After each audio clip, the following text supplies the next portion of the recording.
morning, church. I want to remind you again that as you watch this on YouTube from the comfort of your living room or on Facebook, make sure that you're interacting with one another. Say good morning, let people know you're there watching with them, share prayer requests, and just be an encouragement to one another while we gather in this kind of weird digital space that we have on Facebook and YouTube. I like routine. I think like a lot of you, we like to do our routines and have our schedule and know what's going on. I like when things stay constant and when they don't change, as long as things are working smoothly, as long as things are going efficiently. I like order. I'm not saying that my office is perfect and pristine. You can walk by and stick your head in and you'll see and verify that for yourself. I'm not saying that the way that I always do things is the right way, but when I notice that maybe a little tweaking will help something run smoother, will help an organization be better, I want to fix it. I don't always fix every light bulb as soon as I see that it goes out. I don't always fix every squeaky door when I walk through and hear that noise. I don't run into the garage and get the WD-40 or whatever's necessary to fix the problem. A lot of times I just allow myself to get used to the dimness with the bulb out or get used to the sound of the door opening and closing. Most of us are willing to help fix a problem when we notice it. I think most of us like it when things work right. Actually, while working on this message earlier this week, I was sitting on the table on our back patio and I noticed one of the tomato plants wasn't doing a very good job of standing up. It was actually laying down on the dirt, and that's not going to give it its best chance to make tomatoes for me. So I stopped what I was doing, got away from my computer, went outside and tied the tomato plant up to a stake to give it its best chance to make beautiful tomatoes for me so that I can chop them up and make them into some salsa to enjoy later this season. The issue is sometimes we just don't notice the problem. We get too used to it and walk by. Sometimes we just don't know how to fix the problem, even if we see it. And sometimes we see the problem. We know how to fix it, but we just can't do it on our own. We need some help. We're going to finish up Mark chapter 7 today. We're going to get into Mark chapter 8 today. Jesus continues on his travels. He's continuing to teach people. He's continuing to heal people. He's continuing to feed people, literally and spiritually. He continues to work to help the disciples understand what the problem is that he came to solve so that they're able to carry on when he's gone. Let's say a prayer together and then we'll get into our chapter. God, I thank you so much for today. I thank you that we can come together, that we can be a part of studying your word even when we can't always be in the same room together. God, I pray you would keep us safe and healthy and bless our time today as we study through Mark's gospel. Thank you most of all for Jesus, and it's in his name I pray. Amen. We're going to start with Mark 7, verse 24 through 30. Jesus got up and went away from there to the region of Tyre. And when he had entered a house, he wanted no one to know of it, yet he could not escape notice. But after hearing of him, a woman whose little daughter had an unclean spirit immediately came and fell at his feet. Now the woman was a Gentile of the Syrophoenician race, and she kept asking him to cast the demon out of her daughter. He was saying to her, "Let the children be satisfied first, for it is not good to take the children's bread and throw it to the dogs." But she answered and said to him, "Yes, Lord, but even the dogs under the table feed on the children's crumbs." And he said to her, "Because of this answer, go. The demon has gone out of your daughter." And going back to her home, she found the child lying on the bed, the demon having left. Jesus was now making more of an effort to kind of avoid those crowds that he had compassion on before, those crowds that followed him around wherever he went, whichever side of the sea he's on, they chased after him. He tried to go quietly into this house, to not let the people find out. But at this point, he was so well known, the people loved him so much for what he was saying, for what he was doing, that wasn't going to happen for him. After all he had done, after everything people heard about him, they desperately just wanted to be with him. They desperately wanted to know him. I wonder what's different today about that. Is it perhaps people just aren't hearing about him from us in such a way to make them desire to be with him, to know him? Is that why people aren't running after him, running after us to hear more about him, running into our church buildings, running into our churches, we're out in the communities? Imagine Jesus now in this house that he goes into. He's sitting quietly, hoping to avoid the crowds of people, having just a moment of quiet to himself with the disciples or the people who lived there. When this woman comes in the door, she comes right at his feet and falls down and begins begging him to help her daughter. Mark tells us that this woman's daughter had an unclean spirit. This woman's young daughter had an unclean spirit. Of course, the woman is going to do whatever's necessary to help her daughter. Jesus had dealt with this kind of thing before with the unclean spirits. This is no big deal for him. But he doesn't just heal the daughter like we might expect him to. It's interesting that Mark gives us details about this woman. He says the woman was a Gentile of the Syrophoenician race. She's a Gentile and a pagan. She walks into this house where Jesus is sitting. He's seeking asylum and peace from the people. Probably this was a Jewish household, and she starts persistently asking him. She's down on the floor in front of him, begging him to heal her daughter. Normally, when we see Jesus in a situation like this, he has compassion on the people or the person, and he takes care of them. He heals them, no questions asked, and just says, your faith has made you well, go. But here, Jesus sort of shuts the woman up and brushes her aside with an insult. He says, let the children be satisfied first, for it is not good to take the children's bread and throw it to the dogs. He kind of refers to this woman on the floor begging him as a dog here. But that doesn't deter her. That doesn't stop her. She says, yes, Lord, but even the dogs under the table feed on the children's crumbs. His words seem pretty rude, and an insult to send her away, but it doesn't faze her. I was driving on the Kansas Turnpike once, and I had a problem. I forget if I was going west or east. It's kind of hard to tell when you're in Kansas because everything is the same. But my tire went flat. Not a huge problem. I know how to change a tire. I understand the tools. They're in my trunk. I didn't have a problem with all that, but I had recently broken my leg. I had a metal rod in my leg, and I was able to drive okay, but I didn't have any strength in that leg yet. So I'm out there, and I'm trying to turn and get the lug nuts off and turn the tire iron, and I just can't get enough torque. I don't have enough strength without the use of that other leg. I have a problem. I know how to fix it. I have the tools, I have the equipment, but I couldn't do it by myself. Thankfully, not too long after I stood by my car, helpless, a highway patrol officer came up, asked what was going on, and changed my tire for me. The woman who Jesus puts down with that insult, kind of calling her a dog, she responds, don't give me what someone else deserves, but please do give me something. Jesus came as a Jew for the Jews. They were God's chosen people, and his death was to save them. But that's the problem. What about everybody else? What about us? For this lady, she was granted by Jesus what she asked for. He told her the demon was gone, and she went home and found her daughter resting peacefully, just as Jesus said. Problem solved. Let's read on, verse 31 through the end of this chapter. Again, he went out from the region of Tyre and came through Sidon to the Sea of Galilee, within the region of Decapolis. They brought to him one who was deaf and spoke with difficulty, and they implored him to lay his hand on him. Jesus took him aside from the crowd by himself and put his fingers into his ears, and after spitting, he touched his tongue with the saliva. And looking up to heaven with a deep sigh, he said to him, Ephphatha, that is, be opened. And his ears were opened, and the impediment of his tongue was removed, and he began speaking plainly. And he gave them orders not to tell anyone, but the more he ordered them, the more widely they continued to proclaim it. They were utterly astonished, saying, he has done all things well. He makes even the deaf to hear and the mute to speak. Jesus was trying to have that moment of rest and grab a bite to eat in this house of someone he probably knew ahead of time. But the lady found him, and he healed her daughter by casting out the demon. He did this without even being near the girl. It was a bit of an odd exchange, but the outcome was a dream come true for the lady and her daughter, and undoubtedly any family and friends around as well. Now he goes on about his travels, and a deaf, mute person is brought to him to be healed.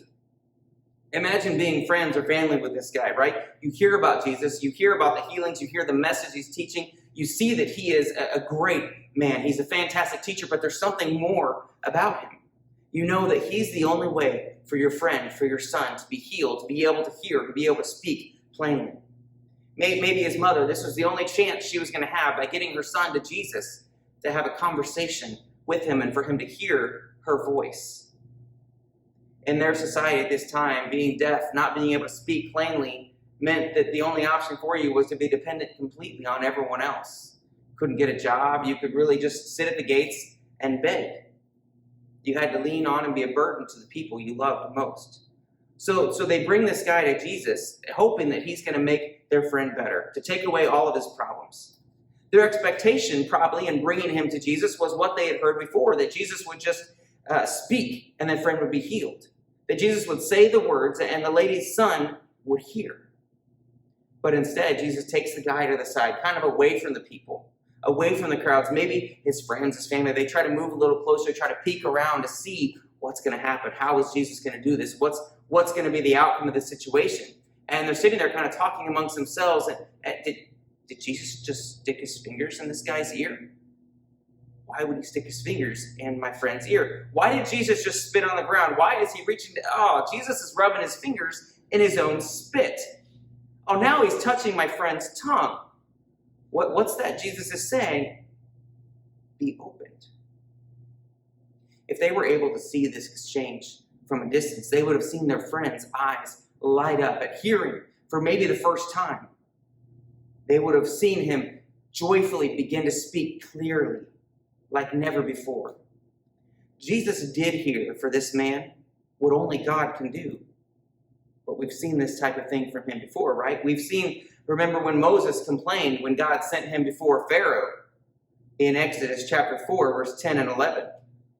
Moses said to the Lord, "Please, Lord, I have never been eloquent, neither recently nor in time past, nor since you have spoken to your servant, for I am slow of speech and slow of tongue."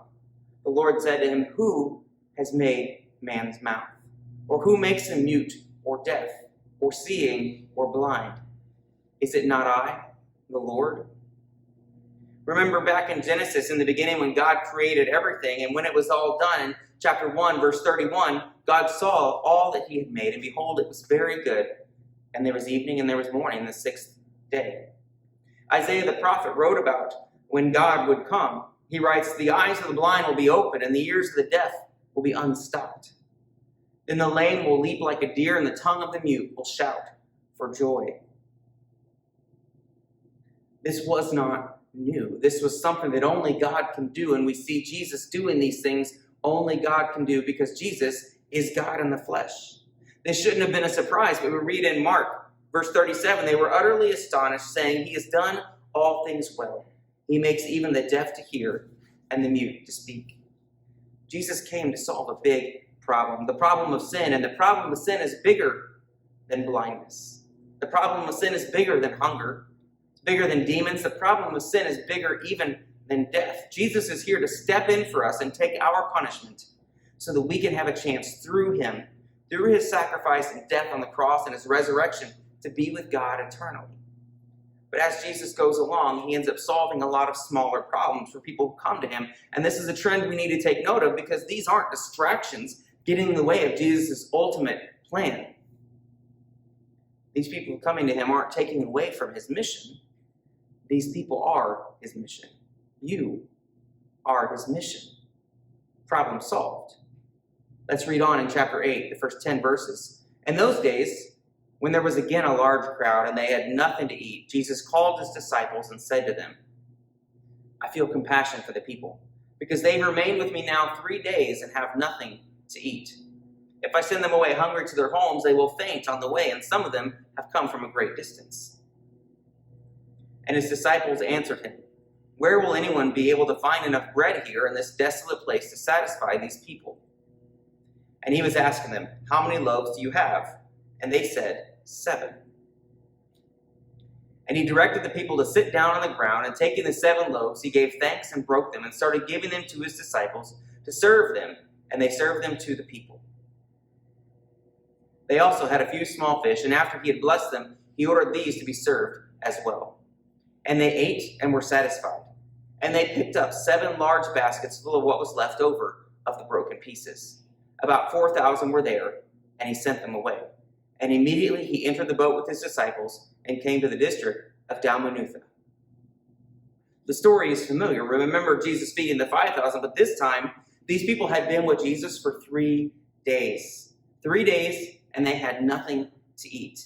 These people traveled far, some of them, and they were eager to hear him. This group of 4,000 plus, they hadn't brought any food with them for these 3 days. He'd already fed the 5,000 with the boys' sack lunch with 5 loaves and 2 little fish. The disciples had been there for that. They had passed out the food and collected the leftovers. And still now, when Jesus brings up the idea of feeding this group of 4,000, still a massive group, but not quite the 5,000 he'd already done, they ask him, "Where will we be able to find enough bread here in this desolate place to satisfy these people?" Once again, Jesus plainly asks the disciples, "What have you got, guys? What are we working with here? And they reply, 7 loaves. Jesus calmly, he sits down, he thanks God for this bread. He starts to break it and hand it to the disciples to take out. It turns out someone had a few small fish as well. So he did the same with the fish.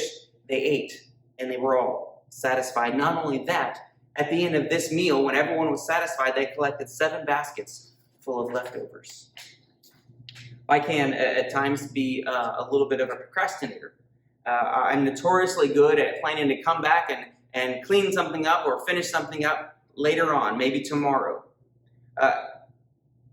It's something that I want to do. It's not that I want to have someone else come along behind me and clean up my messes, that I don't want to finish the job or solve the problem.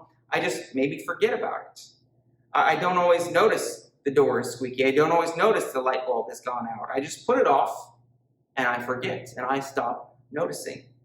Maybe I'm too busy, or I start paying attention to something else, or move on to the next task in front of me, and I file it away and it just gets lost somewhere in the depths of my mind, shallows of my mind. I wonder if the disciples had a little spat here. Peter, I thought you were supposed to pack the food. No, Andrew, you were supposed to put that together. John, I told you to run to Walmart on your way to meet up with us. They didn't plan. There was a problem that they had, and none of them were able to solve it. But Jesus, after feeding 4,000 with 7 loaves of bread and a few small fish, had 7 basketfuls left. Problem solved. The Pharisees came out and began to argue with him. Let's read on, chapter 8, verse 11. Seeking from him a sign from heaven to test him. Sighing deeply within his spirit, he said, why does this generation seek for a sign? Truly I say to you, no sign will be given to this generation. Leaving them, he again embarked and went away to the other side. And they had forgotten to take bread. They did not have more than 1 loaf in the boat with them. And he was giving orders to them, saying, watch out, beware of the leaven of the Pharisees and the leaven of Herod. They began to discuss with one another the fact that they had no bread. And Jesus, aware of this, said to them, why do you discuss the fact that you have no bread? Do you not yet see or understand? Do you have a hardened heart? Having eyes, do you not see? And having ears, do you not fear? And do you not remember when I broke the 5 loaves for the 5,000? How many baskets full of broken pieces you picked up? They said to him, 12. When I broke 7 for the 4,000, how many large baskets full of broken pieces did you pick up? And they said to him, 7. And he was saying to them, do you not yet understand? And they came to Bethsaida, and they brought a blind man to Jesus and implored him to touch him. Taking the blind man by the hand, he brought him out of the village. And after spitting on his eyes and laying his hands on him, he asked him, do you see anything? And he looked up and said, I see men, for I see them like trees walking around. Then again, he laid his hands on his eyes, he looked intently and restored and began seeing everything clearly. And he sent him to his home, saying, do not even enter the village. After a little hiccup, the Pharisees argued with Jesus. They came by and tried to cause trouble again. Jesus and these guys are headed out to the boat, back across the sea.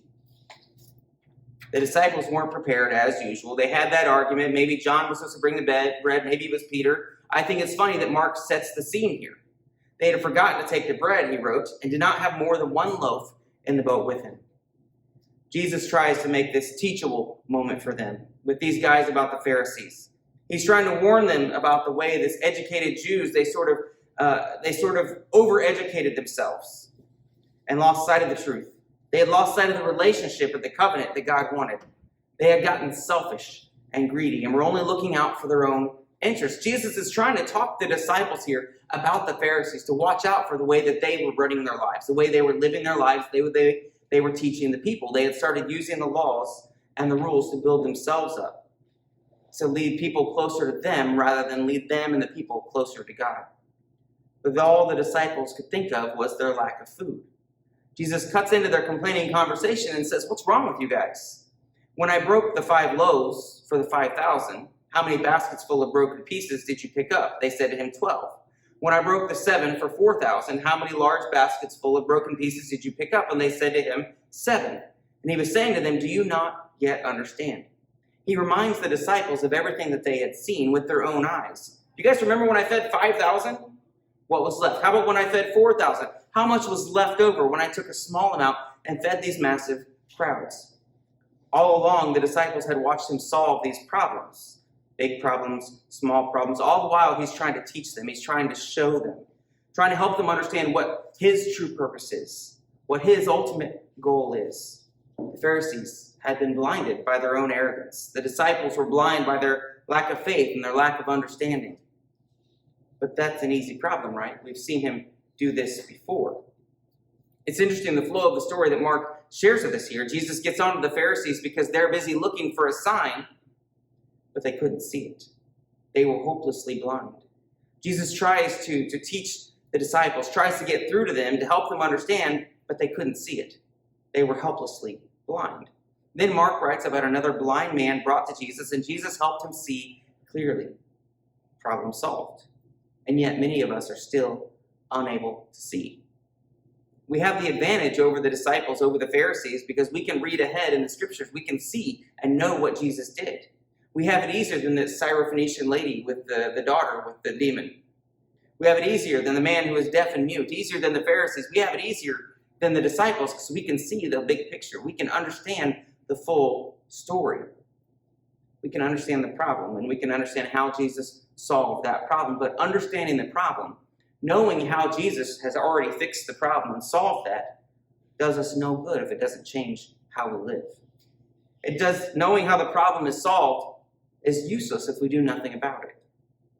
If I know the tomato plant is going to die if I leave it laying in the dirt, if I know standing it up and staking it to help stand up is the best option for it, I understand the problem, but I don't do anything, what good does it do me to recognize the problem?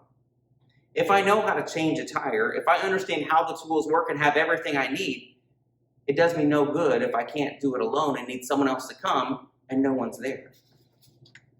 We know what God can do. We know what God is capable of. And when he does amazing things in our lives, still, we act surprised.